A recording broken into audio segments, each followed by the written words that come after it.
Hello friends, बलबुद्धि विद्या PCS channel पर आपका स्वागत है। आज से हम पेट की क्लासेस स्टार्ट कर रहे हैं जिसमें हम करंट अफेयर्स देखेंगे। तो पेपर जो है वो सितंबर में है। तो इसमें हम देखेंगे जनवरी से लेकर अगस्त तक का करंट अफेयर, जो कि अपने आप में सफिशिएंट होगा। तो आइए स्टार्ट करते हैं जनवरी मंथ का करंट अफेयर। तो इसमें हम पहले यूपी की घटनाएं देखेंगे जो कि जनवरी मंथ में हुई हैं। तो फर्स्ट है स्थापना दिवस। यूपी का स्थापना दिवस मनाया गया। किस डेट को मनाया गया? 24 जनवरी को मनाया गया। कौन से नंबर का? 76 नंबर का। और इसकी थीम रही है विकास और विरासत की यात्रा। तो इसकी जो थीम है या विषय, ये ये इम्पोर्टेंट है, इसे याद करके जाइएगा। और इसका ये कब से मनाया जा रहा है? सन 1950 से इसका स्थापना दिवस मनाया जा रहा है। ठीक है, तो उस टाइम पे इसका नाम था संयुक्त प्रांत। और अदर स्टैटिक जीके देख लेते हैं। तो 1834 में इसका नाम था बंगाल प्रेसिडेंसी। और 1877 में इसका नाम था नॉर्थ वेस्ट फ्रंटियर और अवध। ठीक। तो इससे इतना याद रखना है कि कितने नंबर का था। वो 76 नंबर का था। और थीम थी विकास और विरासत की यात्रा। ठीक है। और डेट तो जरूर याद रखनी है, 24 जनवरी। नेक्स्ट बात करते हैं अंतर्देशीय जल परिवहन। उसका नया क्षेत्रीय कार्यालय कहाँ पे खुला है? वाराणसी में खुला है। वन लाइनर है, ठीक है। तो इसको ऐसे याद रखना है कि वाराणसी में नया अंतर्देशीय जल परिवहन का कार्यालय खुला है। नेक्स्ट पॉइंट है काशी तमिल संगमम 3.0 लॉन्च हो गया। तो वो किसने लॉन्च किया है? धर्मेंद्र प्रधान ने लॉन्च किया है। ये एक बेसिकली पोर्टल है। ठीक है। और किस किस स्टेट के बीच में है? तो नाम से ही पता चल रहा है, काशी जो है वो वाराणसी में है। ठीक। और तमिलनाडु। तो दोनों गवर्नमेंट के बीच में ये पोर्टल लॉन्च हुआ है। किसने लॉन्च किया है? तो हमारे शिक्षा मंत्री जी हैं, धर्मेंद्र प्रधान। ठीक। इन्होंने लॉन्च किया है। और दो इंस्टीट्यूट हैं, एक आईआईटी मद्रास जो कि चेन्नई में है, और आईआईटी बीएचयू जो कि वाराणसी में पड़ता है। दोनों इंस्टीट्यूट के बीच में ये पोर्टल, मतलब ये बेसिकली एग्रीमेंट हुआ है। ठीक है। और हुआ कहाँ पे है? वाराणसी में। तो ये इंपॉर्टेंट है कि हुआ कहाँ पे है, क्योंकि ऑप्शन में मतलब बेसिकली तमिलनाडु भी दे सकता है, तो उसको वाराणसी टिक करना है। ठीक है। अगला पॉइंट है धनाउरी वेटलैंड। धनाउरी वेटलैंड गौतम बुद्ध नगर में पड़ता है। तो ये चर्चा में था क्यों? क्योंकि यहाँ पर एक एनजीटी की रिपोर्ट आई थी। तो उसमें ये बोला गया कि जो सारस स्क्रीन है वो यहाँ पर देखे गए हैं। ठीक। सारस स्क्रीन का ना ये मुख्य आवास पाया गया। तो मतलब यहाँ से डायरेक्ट क्वेश्चन ये बनेगा कि धनाउरी वेटलैंड कहाँ पे है? तो गौतम बुद्ध नगर, उत्तर प्रदेश में। ठीक है। आगे बात करते हैं। नेक्स्ट पॉइंट है यूपी में डिस्कॉम के निजीकरण की योजना। डिस्कॉम बिजली से रिलेटेड। ठीक है। तो इसमें दो क्षेत्र हैं जो कि है, एक है दक्षिणांचल, दूसरा है पूर्वांचल। ठीक। तो दो क्षेत्रों में निजीकरण की बात चल रही है। तो दो क्षेत्रों के नाम याद रख लेना, दक्षिणांचल और पूर्वांचल। अगला पॉइंट है राम मंदिर। राम मंदिर यूपी का सबसे बड़ा पर्यटन स्थल बन गया है अब आज की डेट में। मतलब यूपी में सबसे बड़ा पर्यटन स्थल जो है वो राम मंदिर है। ठीक। तो उसमें पर्यटक की मैंने लिख दी है संख्या, बट पूछेंगे नहीं।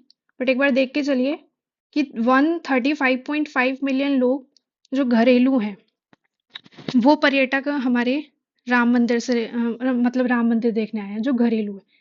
इट मीन्स कि वो देश के ही हैं, इंडिया के। और विदेशी जो हैं वो 3,153 लोग विदेशी पर्यटक बाहर से आए हैं। तो ये डाटा मतलब याद करने का नहीं है, बट ये है कि यूपी का सबसे बड़ा पर्यटन स्थल राम मंदिर बन चुका है। नेक्स्ट बात करते हैं संस्कृति उत्सव। संस्कृति उत्सव यूपी में मनाया गया 2 जनवरी से 26 जनवरी तक।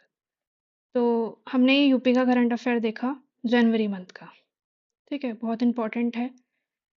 अब हम अदर स्टेट का करंट अफेयर देख लेते हैं। तो उसमें आता है, पहली न्यूज़ है उत्तराखंड से रिलेटेड। उत्तराखंड में 38 नंबर के राष्ट्रीय खेलों का उद्घाटन हुआ। नेशनल गेम्स हुए थे, कहाँ पे हुए थे? उत्तराखंड में हुए थे। मेजबानी उत्तराखंड ने की थी। पीएम मोदी द्वारा उद्घाटन किया गया। और इसमें ना 4 खेल जोड़े गए। पहला योगासन, कालाईपट्टू, मलखम और राफ्टिंग। तो कहाँ पे हुआ? ये इंपॉर्टेंट है। तो उत्तराखंड में हुआ। अगला उत्तराखंड से यह है कि जो वनों में आग है, यानी कि वनाग्नि में 74% की वृद्धि देखी गई। कहाँ पे? उत्तराखंड में। और अगर आपसे पूछा जाए कि प्रभावित क्षेत्र कौन सा है, तो उसमें आंध्र प्रदेश नंबर 1 पे है। ठीक है। अगला जो न्यूज़ है वो हरियाणा से है, अदर स्टेट में। तो हरियाणा में स्वच्छता अभियान चलाया गया था आईसीएआर के तहत। और इसमें ये था कि ग्रामीण क्षेत्रों में स्वच्छता रखी जाए। उसकी थीम थी मेरा गांव मेरा गौरव कार्यक्रम। नेक्स्ट बात करते हैं हर घर कनेक्टिविटी प्रोग्राम। तो ये कहाँ चलाया जा रहा था? गुजरात में। और इसका बेसिकली जो उद्देश्य है ना, वो यही है कि जो ग्रामीण घर है उनको फाइबर टू होम तकनीक से जोड़ना। फाइबर टू होम मतलब घर घर तक बिजली पहुंचाना। ठीक है, कनेक्टिविटी प्रोग्राम चलाया जा रहा था गुजरात में। आगे नेक्स्ट पॉइंट है, एआई नीति बनाने हेतु समिति गठन की गई महाराष्ट्र गवर्नमेंट के द्वारा। और इसका उद्देश्य ये था कि $1 ट्रिलियन जीडीपी की जाए। ठीक है, एआई नीति बनाने का लक्ष्य यही था। और एआई मिशन कब आया था? मार्च 2024 में आया था। अगला पॉइंट है गुजरात से। तो गुजरात में पहली तटीय पक्षी जनगणना हुई है। और किस राष्ट्रीय उद्यान में हुई? तो वो समुद्री राष्ट्रीय उद्यान। तो क्वेश्चन भी यहाँ से स्टैटिक बन गया कि समुद्री राष्ट्रीय उद्यान कहाँ पर है? तो गुजरात में है। ठीक। अब हम नेशनल देखेंगे। अब तक हमने क्या देखा? अब तक हमने स्टेट के करंट अफेयर देखे और यूपी का। ठीक है, अदर स्टेट का देखा और यूपी का। अब हम देखेंगे नेशनल का करंट अफेयर। जो भी राष्ट्र में, हमारे देश में जितनी भी घटनाएं हुई हैं जनवरी मंथ में, तो वो हम देखेंगे जल्दी जल्दी फटाफट। और इसको देखते चलिए अच्छे से। इसमें पहला पॉइंट है समान नागरिक संहिता, मतलब यूनिफॉर्म सिविल कोड। तो ये लागू करने वाला फर्स्ट स्टेट कौन बन गया? उत्तराखंड बन गया। और ये यूसीसी किस आर्टिकल में आता है? 342 आर्टिकल में आता है।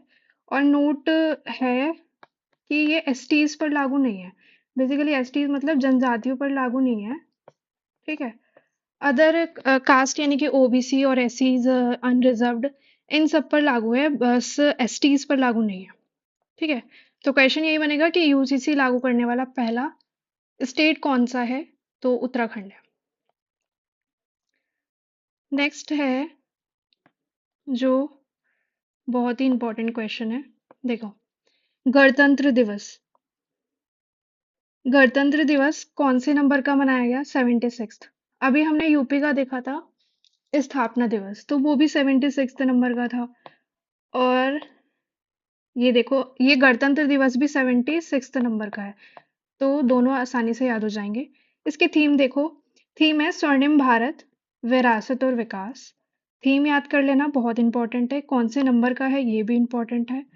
नेतृत्व किसने किया? द्रौपदी मुर्मू ने, हमारी राष्ट्रपति जी हैं। और अतिथि कौन आए थे? इंडोनेशिया के पीएम। इनका नाम है प्रबोवो सुबियांतो। इम्पॉर्टेंट है, कहाँ के पीएम है? इंडोनेशिया के आए थे। ठीक है। और 26 जनवरी, ये तो पता ही होगा, 26 जनवरी गणतंत्र दिवस। ठीक है। सबसे झांकी का जो अवार्ड मिला है वो उत्तर प्रदेश की झांकी को मिला है। इसकी थीम थी महाकुंभ 2025 स्वर्णिम भारत विरासत और विकास। ठीक। और सेकंड किसकी झांकी आई है सर्वश्रेष्ठ में?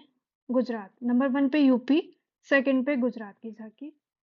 और सर्वश्रेष्ठ मार्चिंग दल में जम्मू कश्मीर राइफल्स। मंत्रालय में कौन है नंबर वन पे?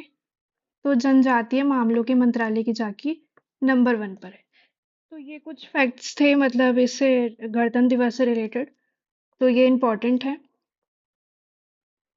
हाँ, इसमें एक और पॉइंट है कि सशक्त और सुरक्षित भारत करके एक थीम थी, तो वो तीनों सेनाओं की संयुक्त झांकी थी, यानी कि थल सेना, जल सेना और वायु सेना। ठीक है, नौसेना। ठीक है, तो ये हमारे गणतंत्र दिवस से रिलेटेड फैक्ट थे, बहुत इंपॉर्टेंट है। आगे बात करते हैं 100% पाइप जल आपूर्ति का लक्ष्य किसने प्राप्त कर लिया? तो हम वो स्टेट बन गया है पंजाब। ठीक है, पंजाब ऐसा करने वाला फिफ्थ स्टेट बन गया है। और इस पंजाब के सभी गांवों ने ओडीएफ प्राप्त कर लिया है, मतलब ओपन डिफेकेशन फ्री। ठीक है, नेक्स्ट बात करते हैं आईएनएस सूरत, आईएनएस नीलगिरी और आईएनएस वागशीर। ये तीनों की तीनों जो बेसिकली युद्धपोत और पनडुब्बी हैं, ये राष्ट्र को समर्पित हो गई। समर्पित मतलब ये राष्ट्र, ये सेना में शामिल हो गई हैं। और मुंबई में हुआ है ये सब। तो आईएनएस सूरत विध्वंसक युद्धपोत है, और आईएनएस नीलगिरी फ्रिगेट युद्धपोत है, और वागशीर जो है ना, वो पनडुब्बी है। तो कैटेगरी भी पता होनी चाहिए इनकी। ठीक। आईएनएस सूरत लास्ट है, आईएनएस वागशीर भी लास्ट है, बट आईएनएस जो है वो नीलगिरी, आईएनएस नीलगिरी जो है वो फर्स्ट नंबर की है। तो इतना डिटेल में नहीं जाना है, मतलब नाम याद रख लीजिए। आईएनएस सूरत, नीलगिरी और वागशीर तीनों राष्ट्र को समर्पित हो गई हैं। तो क्वेश्चन बेसिकली ये बन सकता है कि चार ऑप्शन में तीन ये डाल देंगे और एक अदर, तो उसमें ये पूछ सकता है कि कौन सा नहीं है जो राष्ट्र को समर्पित नहीं हुई है। ठीक है, नेक्स्ट बात करते हैं जेड मोड सुरंग। जेड मोड सुरंग जम्मू कश्मीर में है, और इसका उद्घाटन किया है पीएम मोदी ने। कितने किलोमीटर लंबी है ये? 6.5 किलोमीटर लंबी है। किस किस के बीच में? गंगगीर और सोनमर्ग के बीच में। नेशनल हाईवे कौन सा है? श्रीनगर टू लेह को जाने वाला नेशनल हाईवे पर ये सुरंग है। ठीक है, तो लंबाई और कहाँ पे है, किसने उद्घाटन किया, ये सब। आगे बात करते हैं, एक योजना है पैन इंडिया योजना। तो वो पैन इंडिया योजना जो है वो ड्राइवरों के प्रशिक्षण यानी कि ट्रेनिंग से रिलेटेड संस्थानों की स्थापना के लिए है। तो इतना इम्पोर्टेंट नहीं है, बाकी जडमूट सुरंग और गणतंत्र दिवस ये सब ज़्यादा इम्पोर्टेंट है। आगे है प्रवासी भारतीय दिवस। तो बहुत यहाँ से भी क्वेश्चन बनने के चांसेस है। तो प्रवासी भारतीय दिवस 2025 का उड़ीसा में आयोजित हुआ। विषय था विकसित भारत के लिए, विकसित भारत के लिए प्रवासी समुदाय का योगदान। इसके मुख्य अतिथि थे क्रिस्टीन कार्लो कंगालू। ये कहाँ के हैं? ये त्रिनीद और टोबैको के राष्ट्रपति। तो ये बेसिकली उड़ीसा आए थे। और विषय याद कर लेना, विकसित भारत के लिए प्रवासी समुदाय का योगदान। इसमें एक और प्रवासी भारतीय दिवस मनाया गया जो कि युवा का था, यानी कि युवा प्रवासी भारतीय दिवस 8 जनवरी को मनाया गया। इसके जो अतिथि थे ना, मुख्य अतिथि, वो डॉक्टर देव प्रगात, न्यूज़वीक के सीईओ। इसके न्यूज़वीक के सीईओ थे देव प्रगात जी। ठीक है, नेशनल में दो घटनाएं और हैं। स्मार्ट सिटी मिशन, इसमें प्रगति देखी गई है स्मार्ट सिटी मिशन में। आईएम बेंगलोर ने रिपोर्ट जारी करी है, और ये देखा गया है कि शिक्षा में सुधार हो गया है, यानी कि जैसे स्मार्ट क्लासेस होती हैं ये सब बनी है, और इनकी काफ़ी प्रोग्रेस हो रही है। तो इस रिपोर्ट में ऐसा कुछ याद करने का नहीं है, बस ये है कि शिक्षा में सुधार हो गया है स्मार्ट सिटी मिशन के थ्रू। अगला है वन संरक्षण अधिनियम 1980 में संशोधन। तो वन संरक्षण अधिनियम कब आया था ये पता होना चाहिए। 1980 में आया था, और इसमें करेक्शन हो चुका है, अमेंडमेंट हुआ है। तो वो अमेंडमेंट क्या है कि अब केवल अधिसूचित वन भूमियां और सरकारी दस्तावेजों में दर्ज क्षेत्रों पर लागू होगा। यानी कि ये जो वन संरक्षण अधिनियम था, ये अब जो जो वन भूमियां अधिसूचित है ना, मतलब जो कहीं दर्ज हैं सरकारी दस्तावेजों में, उन्हीं पर लागू होगा। और सेकंड है, निजी क्षेत्रों पर वृक्षारोपण को प्रोत्साहन दिया जाएगा। ये हुआ हमारा नेशनल करंट अफेयर। तो अब तक हमने क्या कवर कर लिया? अब तक हमने करंट अफेयर में यूपी का, अदर स्टेट का और नेशनल, तीनों हमने कवर कर लिए। आई होप आपको समझ में आ रहा हो। ठीक है, अब हम बात करते हैं कला और संस्कृति की। कला और संस्कृति में मूसी नदी के किनारे ऐतिहासिक इमारतें विश्व धरोहर सूची में शामिल हो गई हैं। तो पहली बात तो यह है कि मूसी नदी कहाँ पे है? हैदराबाद में है। तो इसके आसपास की जितनी भी ऐतिहासिक इमारतें थी, वो सब विश्व धरोहर सूची में शामिल हो चुकी हैं। और ये किसने किया है? वर्ल्ड मॉन्यूमेंट फंड यानी कि WMF द्वारा ये किया गया है। कनुमा पंडुगा, ये क्या है? ये पशुधन का उत्सव है और मकर संक्रांति पर मनाया जाता है। कहाँ का है? तो आंध्र प्रदेश का है। तो इसका जस्ट ये याद रखना है कि कहाँ मनाया जाता है, आंध्र प्रदेश में। नेक्स्ट है, सिंधु लिपि को समझने के लिए $1 मिलियन का पुरस्कार घोषित किया है। किसने? तमिलनाडु गवर्नमेंट ने। कि मतलब जैसे सिंधु लिपि थी, तो वो अब तक पढ़ी लिखी नहीं गई थी, अब तक किसी ने वो समझी नहीं है, पढ़ी नहीं है। तो ऐसा अगर वो कोई कर लेता है, तो उसके लिए तमिलनाडु गवर्नमेंट ने $1 मिलियन का अवार्ड देने की घोषणा की है। आगे बात करते हैं आर्थिकी से रिलेटेड, इकोनॉमिक्स से रिलेटेड जितने भी फैक्ट्स होंगे जनवरी मंथ में, वो हम देखेंगे। इसमें आता है एक पॉइंट, यूएलआई। यूएलआई क्या है? Unified landing interface. तो ये क्या है? मतलब बेसिकली एक प्लेटफॉर्म है जैसे RBI, reserve bank of India loan provide करता है, तो उसके लिए काफी सारा प्रोसेस होता है। तो उस ऋण प्रक्रिया को डिजिटल प्लेटफॉर्म में कन्वर्ट करने के लिए, मतलब जिससे टाइम की भी बचत हो पाए, तो उसके लिए यूएलआई लॉन्च कर रखा है। किसने? आरबीआई ने। ठीक है, तो जस्ट ये पूछ सकते हैं कि यूएलआई क्या है, कि और कौन लॉन्च कर रखा है, मतलब किसने लॉन्च कर रखा है। अगला जो पॉइंट है, वो है हमारा डिजिटल इकोनॉमी। तो डिजिटल इकोनॉमी की एक रिपोर्ट जारी की है, वो इलेक्ट्रॉनिक और सूचना प्रौद्योगिकी मंत्रालय ने जारी की है। ठीक है, आईटी मंत्रालय ने जारी करी है, सॉरी मेटी मंत्रालय ने जारी करी है कि 2022 से 23 में ना, राष्ट्रीय आय का लगभग 11.74% का योगदान रहा है। ठीक है, यानी कि डिजिटल इकोनॉमी में राष्ट्रीय आय का लगभग 11.74% का योगदान रहा है। इसका लक्ष्य देख लीजिए, क्योंकि इस बार जो एम है, यानी कि लक्ष्य है हर एक क्षेत्र में, तो वो इम्पोर्टेंट हो जाता है। लक्ष्य है 2030 तक राष्ट्रीय आय का 5th हिस्सा बनाना। ठीक, आगे बात करते हैं संयुक्त राज्य अमेरिका, यूएसए, ओईसीडी मतलब आर्थिक सहयोग विकास संगठन से बाहर आने का संकेत दे दिया है। यानी कि अमेरिका जो है, वो ओईसीडी से बाहर आने का इसने संकेत दे दिया है।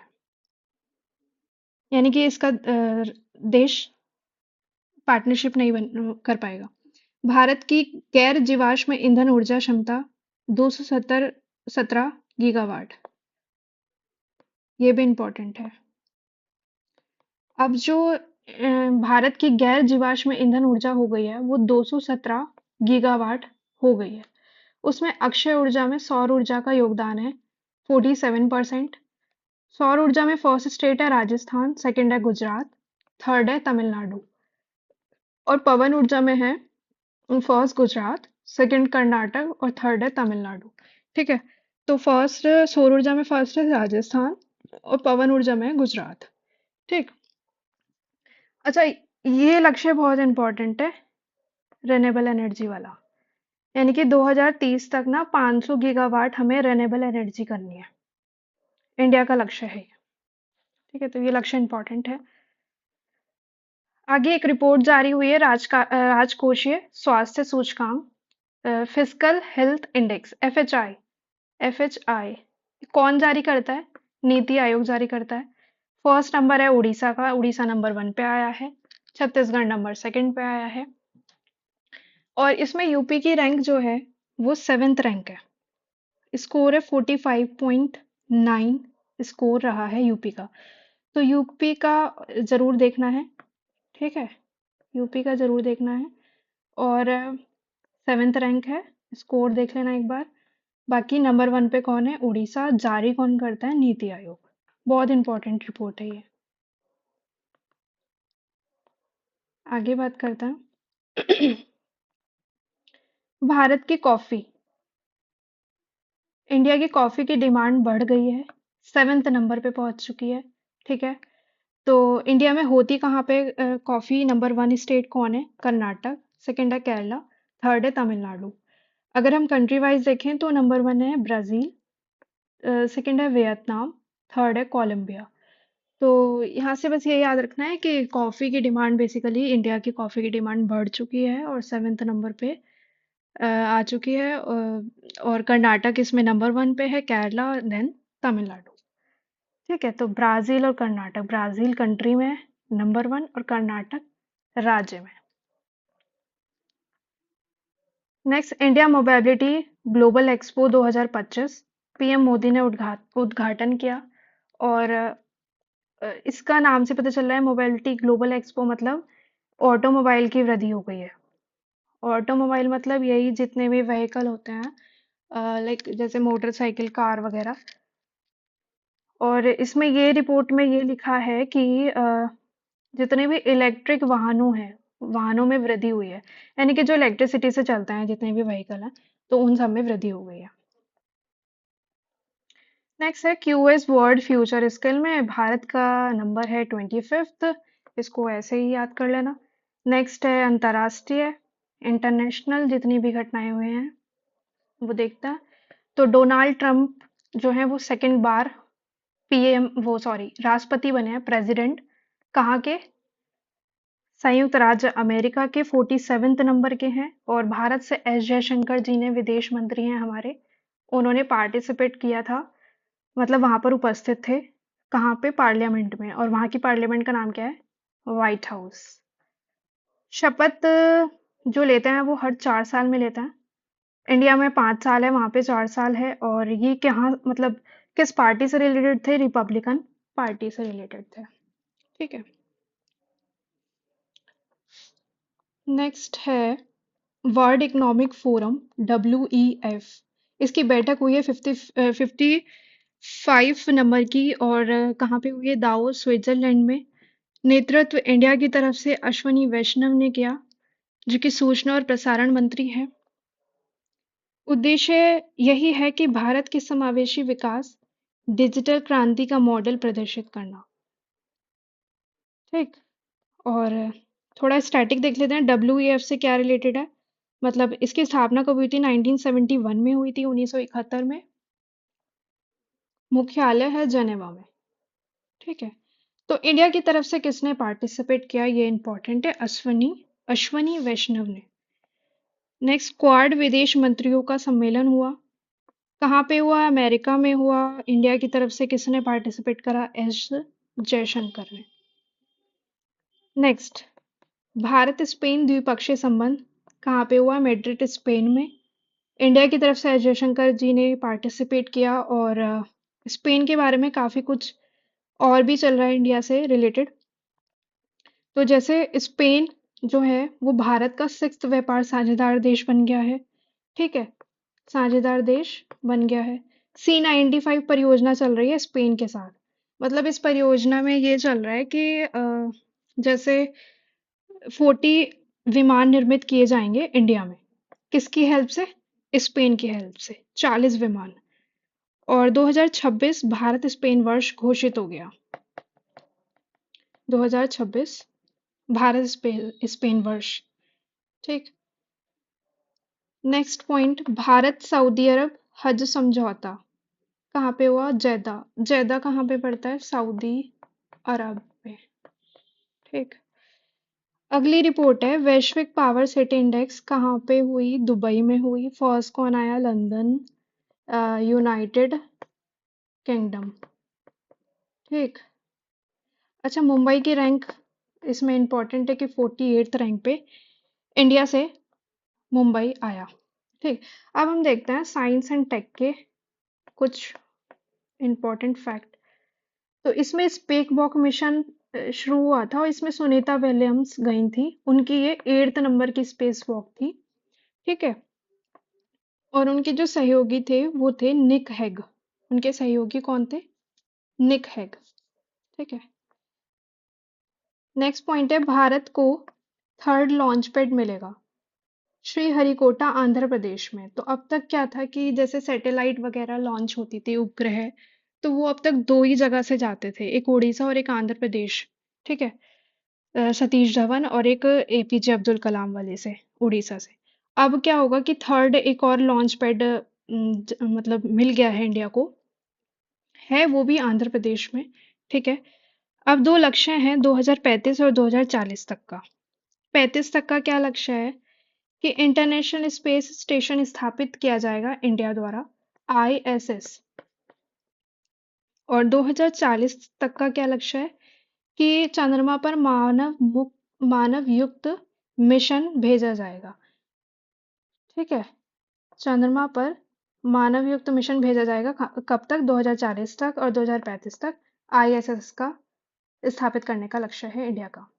नेक्स्ट बात करता है मिशन मौसम मौसम की। तो मिशन मिशन मौसम की 150वीं वर्षगांठ, यानी कि इसको 150 साल पूरे हो चुके हैं। और ये पुणे में स्टार्ट हुए थे। ठीक है। ये कब, सॉरी, ये कब हुआ? पुणे में। ठीक है। नेक्स्ट बात करते हैं नेनाचू परियोजना। नेनाचू परियोजना किसकी है? चाइना की है, चीन की है, किससे रिलेटेड है? ऊर्जा से संबंधित। और दुनिया का सबसे बड़ा संपीड़ित वायु ऊर्जा भंडारण कौन स्थापित करेगा? चाइना स्थापित करेगा। ठीक है। दुनिया का सबसे बड़ा संपीड़ित वायु ऊर्जा भंडारण। ठीक है। नेनाचू परियोजना किससे है? चाइना से रिलेटेड है। एंटी टैंक मिसाइल, ये स्वदेशी निर्मित है, एक हथियार प्रणाली है और इसका नाम है नाग MK2। किसने बनाई है? डीआरडीओ द्वारा बनाई गई है। और नाम इंपॉर्टेंट है नाग MK2। और बेसिकली है क्या ये? तो ये हथियार प्रणाली है ये। अंतरिक्ष में, नेक्स्ट पॉइंट है अंतरिक्ष में सफल डॉकिंग। तो इंडिया ऐसा करने वाला 4th देश बन चुका है।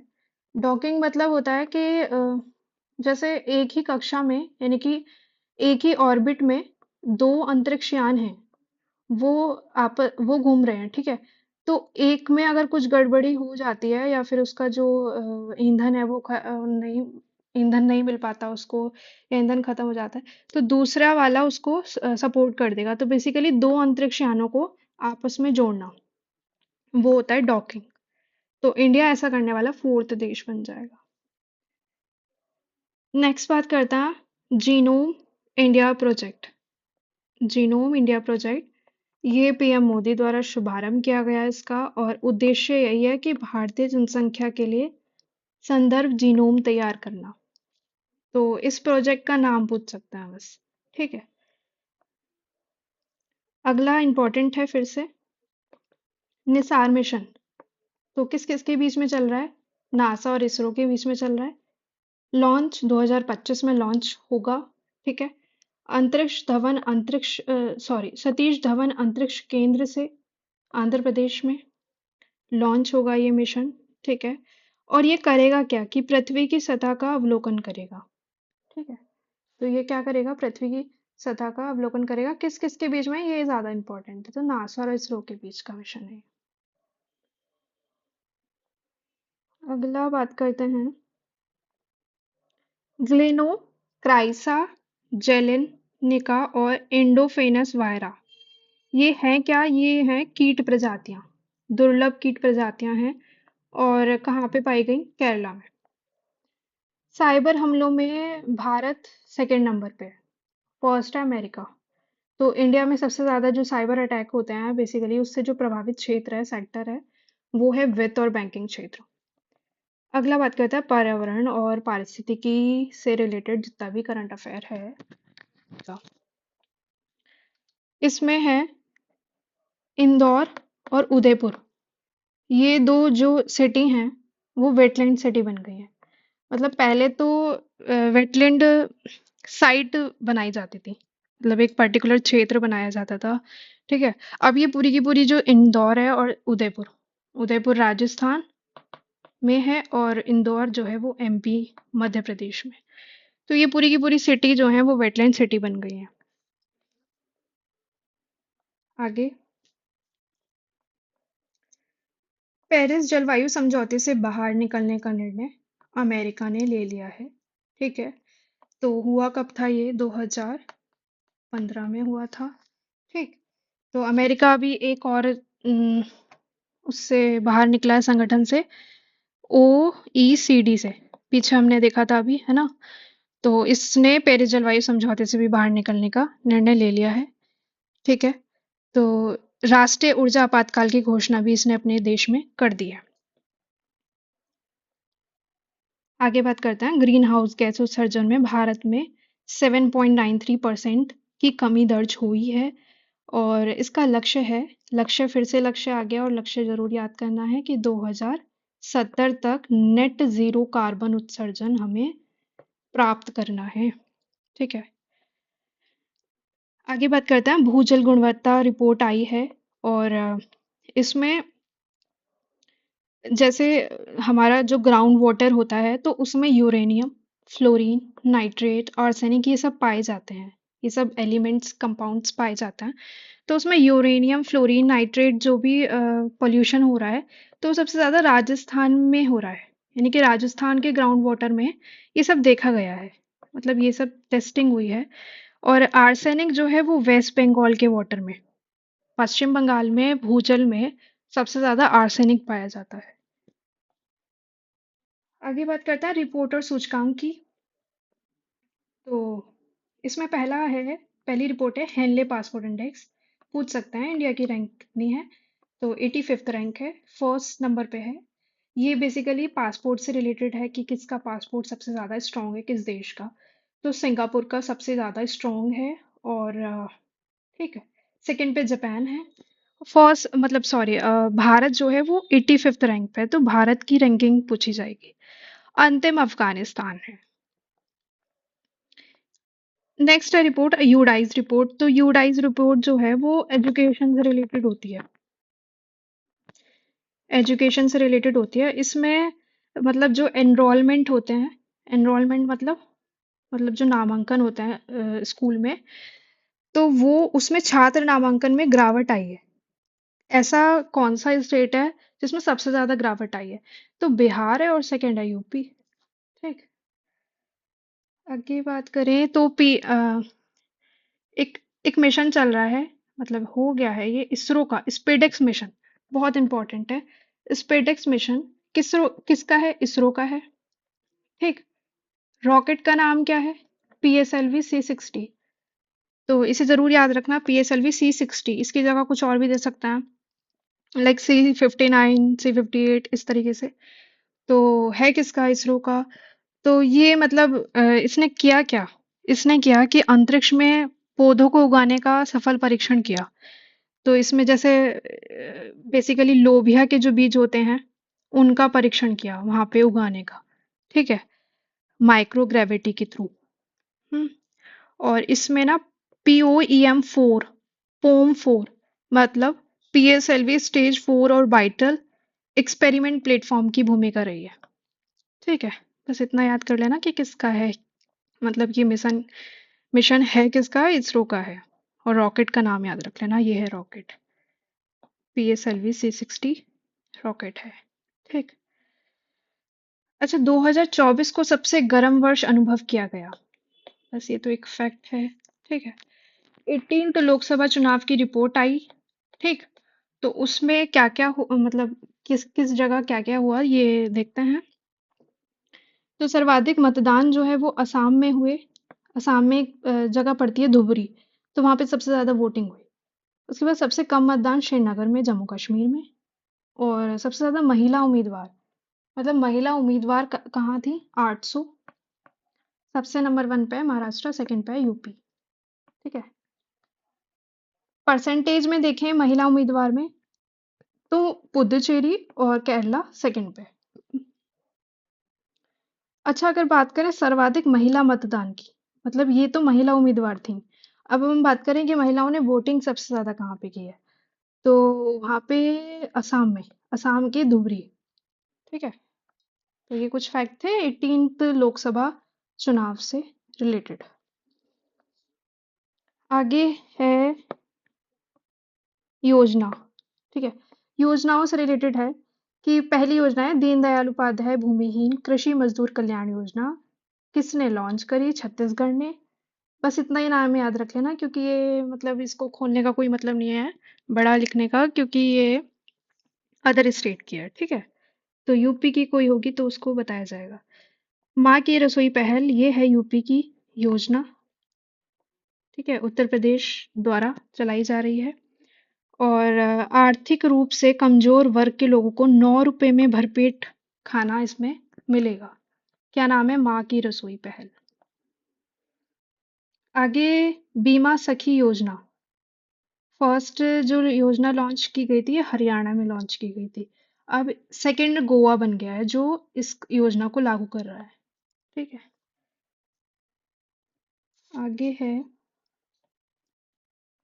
यस, पंचायत से संसद 2.0। योजना का नाम है पंचायत से संसद। ओम बिरला जी द्वारा, हमारे लोकसभा स्पीकर हैं, तो इनके द्वारा ये लॉन्च हुई है। और नेता बिरसा मुंडा की 150वीं जयंती पर ये लॉन्च हुई है। ठीक है, आयोजक कौन है? दो मंत्रालय हैं, राष्ट्रीय महिला आयोग और जनजातीय मंत्रालय। उद्देश्य है कि पंचायतों में महिला प्रतिनिधि को बढ़ाना है, कि मतलब जितने भी ये पंचायतों में हैं तो उसमें महिलाओं की भागीदारी कितनी है, तो उस चीज को ये बढ़ाने का काम करेगी ये योजना। ठीक है, और एनसीडब्ल्यू मतलब राष्ट्रीय महिला आयोग की स्थापना कब हुई थी? 1992 में, और हेडक्वार्टर है न्यू दिल्ली। अध्यक्ष कौन है? एट प्रेजेंट कौन है? विजया किशोर रहाटकर। ठीक है, आगे नमो भारत कॉरिडोर परियोजना, पीएम मोदी ने उद्घाटन किया है, न्यू दिल्ली से किया है, न्यू दिल्ली से किया है।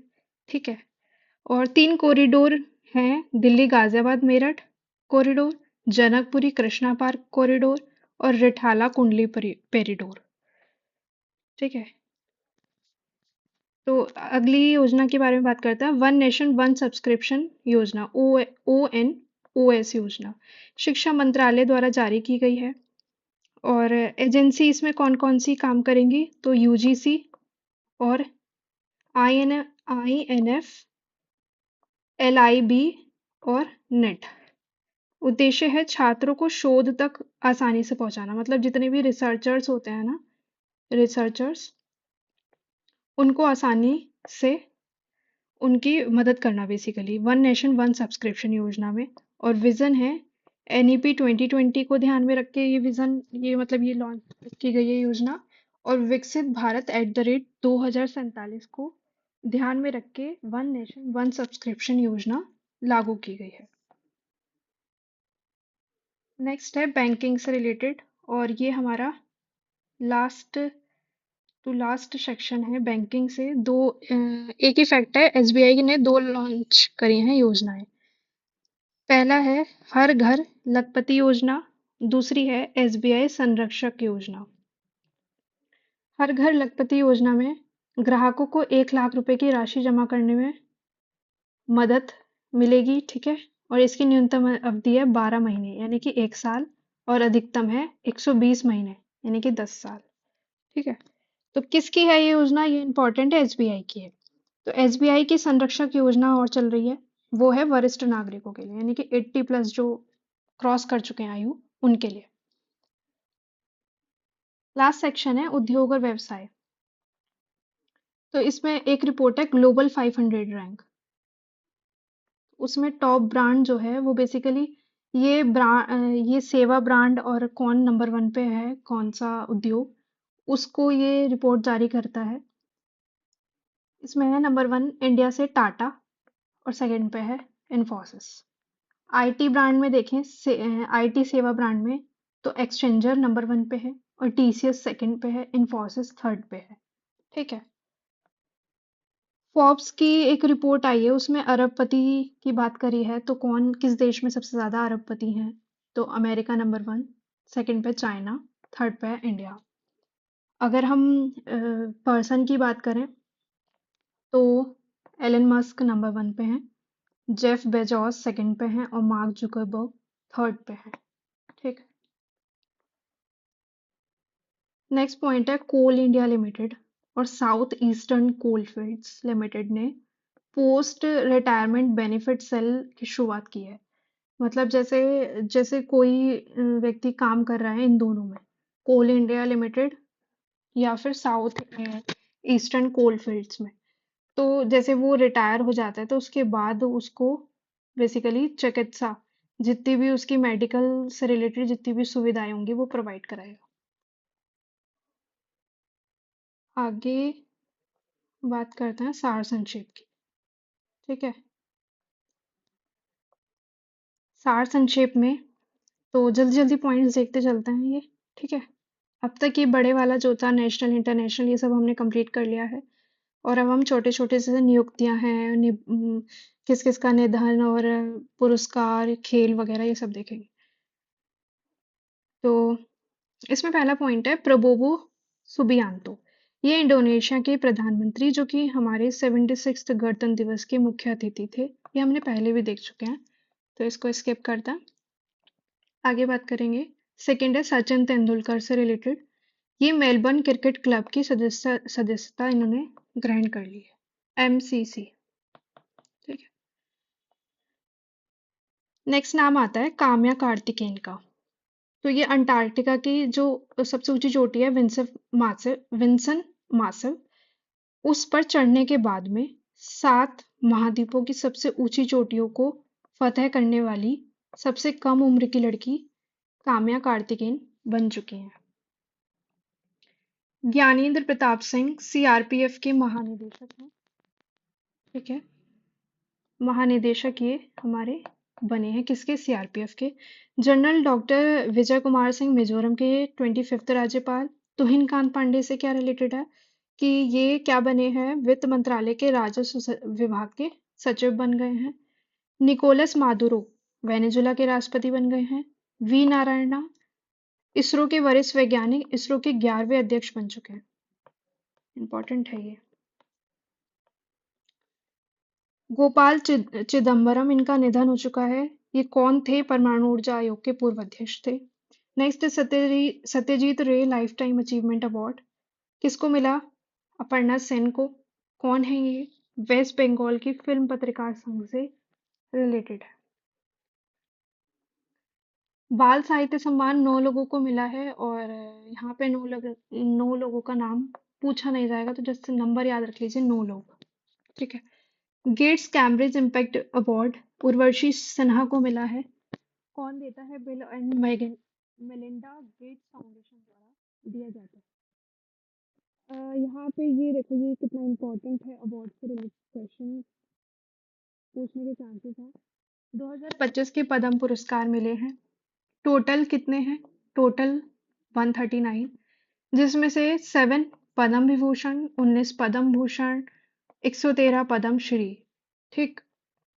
जिसमें से 23 महिलाएं हैं, 10 विदेशी है NRI, और 13 लोगों को मरणोपरांत मिला है। ठीक है। तो अब हम इसमें से जो जो इम्पोर्टेंट है ना उनके नाम देखेंगे। पद्म विभूषण में 7 जने हैं, तो सातों के साथ हम देख लेते हैं। श्री दुर्वर नागेश्वर रेड्डी चिकित्सा से रिलेटेड और तेलंगाना के। तो कौन सा क्षेत्र है ये भी पूछा जा सकता है, और किस राज्य से बिलोंग करते हैं ये भी पूछा जा सकता है। तो नागेश्वर रेड्डी जी जो हैं वो चिकित्सा क्षेत्र से रिलेटेड हैं और तेलंगाना राज्य से है ये। ठीक है। सेकंड है जगदीश सिंह खेहर, सार्वजनिक कार्य से रिलेटेड, चंडीगढ़ के हैं। कुमुदनी रजनीकांत लाखिया कला से रिलेटेड है। ठीक है। और गुजरात की हैं ये, गुजरात के हैं। श्री लक्ष्मी नारायण सुब्रमण्यम कला से रिलेटेड है, कर्नाटक के हैं। MT वासुदेवन नायर साहित्य और शिक्षा से रिलेटेड है, केरला के हैं, मरणोपरांत मिला है। श्री ओसामू सुजुकी, इम्पोर्टेंट है। इम्पोर्टेंट तो हालांकि सात के सातों के नाम पूछ भी सकता है। ऑप्शन में चार दे देंगे ऐसे करके। तो व्यापार और उद्योग से रिलेटेड है ये ओसामू सुजुकी, और जापान से रिलेटेड, जापान के हैं ये। मरणोपरांत मिला है इनको। श्रीमती शारदा सिन्हा, ये कला से रिलेटेड, और बिहार की है। मरणोपरांत मिला है, यानी कि 3 जनों को तो मरणोपरांत मिला है 7 में से। और इनके कहाँ के हैं और किस क्षेत्र से रिलेटेड है, ये ज़रूर देख लेना। आगे बात करते हैं पद्म भूषण की, जो कि 19 लोगों को मिला है। और उसमें हम 19 तो नहीं देखेंगे, बट हाँ, थोड़े जो मतलब फ़ैमिलियर है, वेल नोन है, उनको देखना बनता है। तो श्री ए. सूर्य प्रकाश, श्री अनंतनाग, कला, कर्नाटक। पी.आर. श्रीजेश, इम्पोर्टेंट है। शेखर कपूर भी इम्पोर्टेंट है, ये जरूर देख लेना। क्योंकि पी.आर. श्रीजेश जो हैं वो हॉकी से रिलेटेड है, खेल से। और केरला, किस राज्य से संबंध रखता है? केरला से। शेखर कपूर कला से, महाराष्ट्र से संबंध रखते हैं। और जी श्री विनोद धाम लास्ट। ठीक है, आगे बात करते हैं पद्मश्री की, जो कि 119 लोगों को मिला है। ठीक है, तो ये बहुत सारे हैं। और इसमें से मैंने ये देखे हैं कि श्री अरिजीत सिंह को, ये वेस्ट बंगाल राज्य से हैं और कला से रिलेटेड, जो ये गाने गाते हैं सिंगर। ठीक है, श्रीमती अरुंधति भट्टाचार्य व्यापार से रिलेटेड हैं और महाराष्ट्र की हैं। श्री आर अश्विन खेल से रिलेटेड और तमिलनाडु के राज्य से। तो अरिजीत सिंह, आर अश्विन, और इधर हम बात करें तो पी.आर. श्रीजेश और शेखर कपूर और श्री अनंतनाग। तो ये 4-5 है, बहुत इंपॉर्टेंट है। आगे बात करते हैं बुक्स की। बुक्स में 5 बुक्स हैं। तो पहली बुक है the world after Gaza, Pankaj Mishra ji ने लिखी है। Bharat at the rate 100 envisioning tomorrow's economic powerhouse, K V. Subramanyam ने लिखी है। How India scaled mount G20, Amitabh Kant, Amitabh Kant ने लिखी है। How India scaled mount G20, important है। ठीक है, JNKN Ladakh through the ages, national book trust ने लिखी है। और लास्ट है bring it on, the incredible story of my life, doctor Deepa Malik ने लिखी है। ठीक, एक फैक्ट है कि जस्टिन ट्रूडो, जो कि कनाडा के पीएम थे, उन्होंने त्याग पत्र दे दिया है।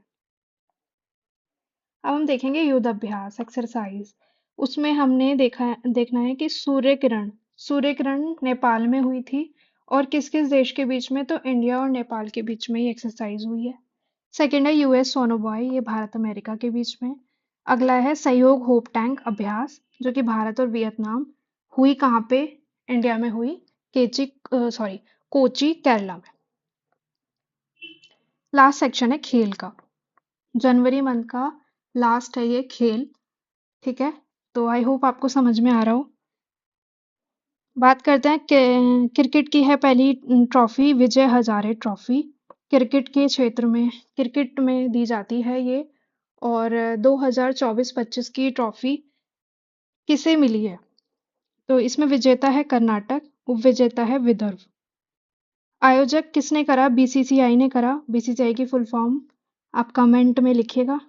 ठीक है, थोड़ा सा इंटरेक्शन बना रहेगा, तो कमेंट भी करिएगा। फाइनल मैच बड़ोदरा गुजरात में हुआ। ठीक, सर्वाधिक रन जो बनाए वो करुण नायर ने बनाए।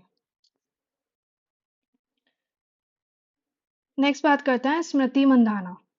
स्मृति मंधाना ने राजकोट के निरंजन शाह स्टेडियम में आयरलैंड के खिलाफ तीसरे वनडे में सबसे तेज शतक का रिकॉर्ड बनाया। ठीक है, किसने बनाया है? स्मृति मंधाना ने। बात करते हैं नेक्स्ट ट्रॉफी की, जो कि है संतोष ट्रॉफी। किससे रिलेटेड है? फुटबॉल से रिलेटेड। अभी हमने देखा विजय हजारे किससे रिलेटेड है? क्रिकेट से रिलेटेड। ठीक, अच्छा, ये किसने जीती? तो वेस्ट बंगाल ने जीती। और कहाँ पे हुई थी? ये तेलंगाना में हुई थी। ठीक है। उप विजेता कौन रहा? केरला रहा। सर्वश्रेष्ठ खिलाड़ी कौन बने? रोबी हंसदा, वेस्ट बंगाल से हैं। ठीक है। नेक्स्ट बात करते हैं ऑस्ट्रेलियन ओपन की। तो पुरुष एकल जेनिक सिनर इटली, और महिला एकल मेडिसन कीज अमेरिका। ठीक है। तो नाम मतलब इतना इंपॉर्टेंट नहीं है, बस संतोष ट्रॉफी और विजय हजारे ट्रॉफी इंपॉर्टेंट है। ये इंपॉर्टेंट है, खो खो वर्ल्ड कप 2025 का पहली बार हुआ है, तो बहुत इंपॉर्टेंट है। और न्यू दिल्ली में हुआ है ये। विजेता भारत रहा। पुरुष वर्ग में और महिला वर्ग दोनों में विजेता भारत रहा। ठीक है। शुभंकर याद कर लेना, तेजस, तारा। तेजस और तारा। आयोजक करता भारतीय खो खो महासंघ ने आयोजन किया इस वर्ल्ड कप का। उप विजेता नेपाल रहा।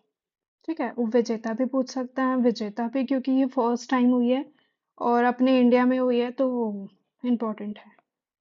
27 वाला खो खो वर्ल्ड कप कहाँ पे होगा? तो इंग्लैंड में, बर्मिंघम में। ठीक है। Badminton India open 2025 new Delhi में हुआ। पुरुष एकल का खिताब विक्टर एक्सेल्सन और महिला का एनसे यंग ने जीता। ठीक है। तो ये था आज का जनवरी मंथ का, ठीक है, करंट अफेयर। आई होप आपको समझ में आया हो।